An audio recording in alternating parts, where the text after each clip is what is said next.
नमस्कार, आप देख रहे हैं टीवी 24 और मैं हूं आपके साथ अनन्या मिश्रा।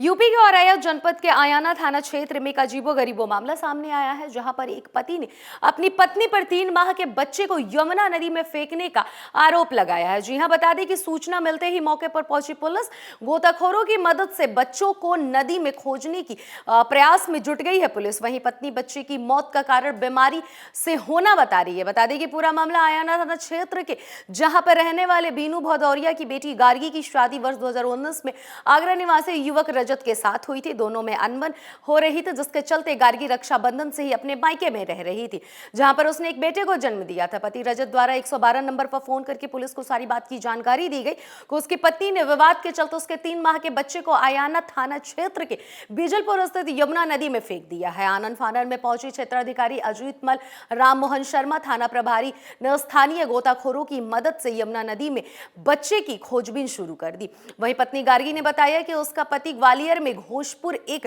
में रहता है और वह उसे अपने साथ नहीं ले जाते थे। वहीं आगरा आने पर उसके साथ मारपीट भी करते थे। इस पर पिता और उसको घर लेकर आए थे और कुछ दिनों से उसके बेटे की तबीयत खराब थी, जिसके चलते बच्चे की सुबह से परेशानी ज्यादा बढ़ गई थी।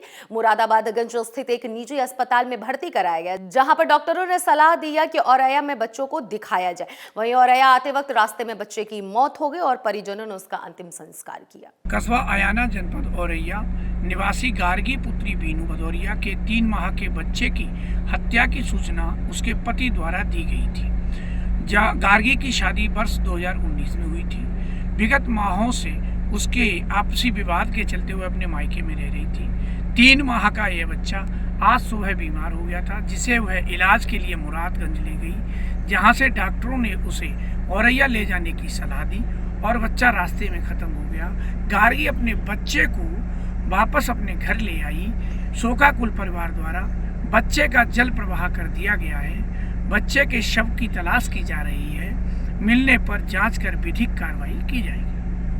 विश्व हिंदू परिषद में 2 दिवसीय बैठक बीते दिन हुई, जहां पर जिला सीहोर के आष्टा के मानस भवन में संपन्न हुआ बैठक, जहां पर प्रांत की वर्तमान स्थिति पर चर्चा कर हिंदू समाज समक्ष खड़ी चुनौतियों से निपटने के लिए पष्टिपूर्ति वर्ष और वर्ष में संगठन के विस्तार की योजनाएं भी बनाई गई। विश्व हिंदू परिषद के श्री राजेश जैन ने कहा कि बैठक में प्रांत में 32 जिलों से पधारे प्रतिनिधियों ने अनेक विषयों पर चर्चा के साथ यह संकल्प लिया है कि भगवान श्री राम का कथा भव्य मंदिर तो बन गया है, लेकिन अब हम संगठन समाज और हिंदुओं में राम तत्व और प्रसार के साथ सांस्कृतिक व सबल समाज की पुनर्स्थापना करेंगे। श्री राम की मर्यादाओं की पुनर्स्थापना जन जन के अंतकरण और कराकर ही रहेंगे। एक संस्कार वनन समर्पित व सुरक्षित हिंदू समाज भी बनाएंगे।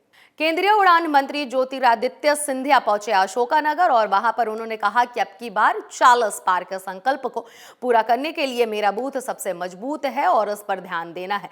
चुनाव जीतने के लिए भाजपा प्रत्याशी ज्योतिरादित्य सिंधिया ने पार्टी कार्यकर्ताओं से भरा जोश और साथ ही साथ इतने सारे भाषण दिए कि लोगों में जोश भर गया। और अहम आचार संहिता लागू होते ही पैरामिलिट्री फोर्स एवं संवेदनशील अति संवेदनशील बूथों पर पैनी नजर बनी हुई है।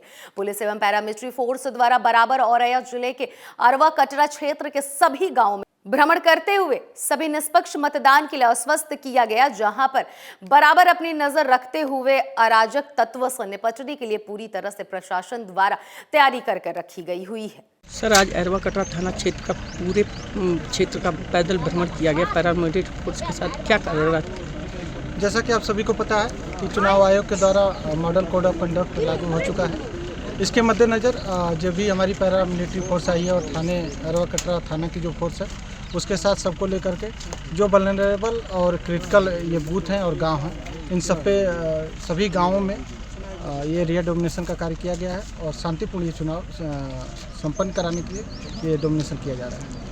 Okay, thank you. अभी के लिए बस इतना ही। देखते रहिए टीवी 20।